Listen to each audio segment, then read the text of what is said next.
উপসাগরীয় অঞ্চলে মার্কিন যুদ্ধজাহাজ মোতায়েন ও হামলার হুমকির মধ্যেই ইরান ও আমেরিকার মধ্যে আলোচনার ইঙ্গিত মিলেছে। ইরানের সুপ্রিম ন্যাশনাল সিকিউরিটি কাউন্সিলের প্রধান আলী লারিজানি জানান, উত্তপ্ত পরিস্থিতি সত্ত্বেও একটি আলোচনার কাঠামো তৈরির কাজ এগিয়ে চলছে। একই সময়ে মার্কিন প্রেসিডেন্ট ডোনাল্ড ট্রাম্পও ইরানের সঙ্গে চুক্তির সম্ভাবনার কথা বলেন। ট্রাম্প জানান, তেহরান সরাসরি সংঘাতের চেয়ে আলোচনায় আগ্রহী, যদিও ওই অঞ্চলে আমেরিকা একটি বড় নৌবহর মোতায়েন করেছে।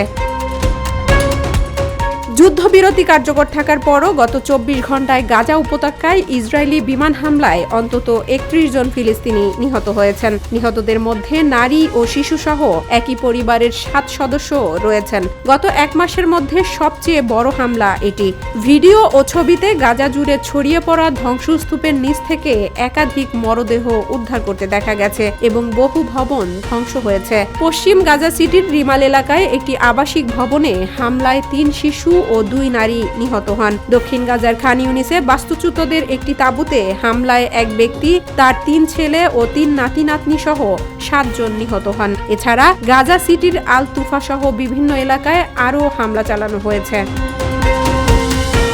পাকিস্তানের সাবেক প্রধানমন্ত্রী ও পিটিআই প্রতিষ্ঠাতা ইমরান খানের স্বাস্থ্যের সর্বশেষ আপডেট প্রকাশ করেছে Pakistan institute of medical sciences PIMS। Imran খানের পূর্ণ সম্মতিতে প্রায় ২০ মিনিটের এই প্রক্রিয়া সম্পন্ন করা হয়। চিকিৎসা শেষে তাকে হাসপাতাল থেকে ছেড়ে দেয়া হয়েছে।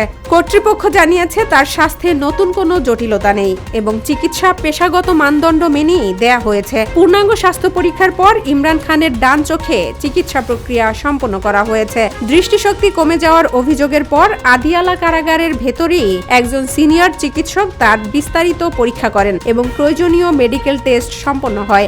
এরপর চিকিৎসকদের পরামর্শে তাকে PIMS-এ নেওয়া হয়।